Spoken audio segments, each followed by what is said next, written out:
Deputetët e Partisë Demokratike u paraqitën këtë të premten në ambientin e Kryesisë së Kuvendit për të mbledhur Këshillin e Mandateve dhe Imuniteteve me qëllim shqyrtimin e kërkesës së SPAK-ut për heqjen e imunitetit të deputetes Belinda Balluku. Megjithatë, dyert e zyrave u gjetën të mbyllura pasi dita e premte është vendosur si ditë pushimi zyrtar nga Këshilli i Ministrave. Kjo situatë shkaktoi tension mes deputetëve demokratë dhe punonjësve të Kartës së Republikës, ndërsa mediat nuk u lejuan të hynin brenda ambienteve të Kryesisë së Kuvendit. Në një deklaratë për mediat jashtë kryesisë, kryetari i grupit parlamentar Partisë Demokratike Gazmend Bardhi akuzoi majorancën se po mbron deputeten Balluku nga drejtësia dhe po tenton të ndikojë në procesin hetimor.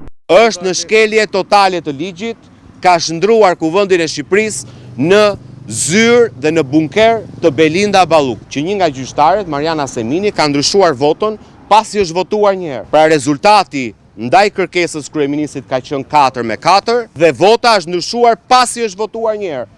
Kjo tregon që gjykata kushtetuese është marrë peng. Dhe tani me gjyqtarë që janë marrë peng, ta mendojnë që do pengojnë drejtësinë për të luftuar korrupsionin, ta harrojnë. Nuk ka për ndodhur. Belinda Balluku mund të hajë vitin e ri në shtëpi, por ju siguroj që nuk do shty ditët dhe do të përfundojnë në burg.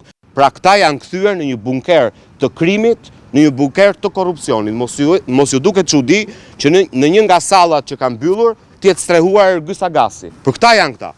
Ta janë për të ruajtur dhe për mbrojtur krimin organizuar, jo për të kryer detyrën shtetërore. Deputeti demokrat gjithashtu zbuloi se kryetari i Kuvendit Niko Peleshi kishte deklaruar se Balluku ka kërkuar 3 javë kohë për të ushtruar të drejtën e mbrojtjes dhe se ai është i vendosur për t'i garantuar këtë të drejtë. Hap ligjor të shkojmë dhe të shpërthejmë sallën e mbledhjeve apo ta marrim peng Niko Peleshin dhe ta sjellim në mbledhje, këtë nuk e bëjmë dot. Megjithatë, Partia Demokratike paralajmëron se nuk do të ndalet dhe të kërkojë mbledhjen e Këshillit të Mandateve dhe Imuniteteve edhe një herë në fillim të javës së ardhshme, duke u përpjekur të sigurojë shqyrtimin e kërkesës së SPAK-ut dhe respektimin e procedurave ligjore.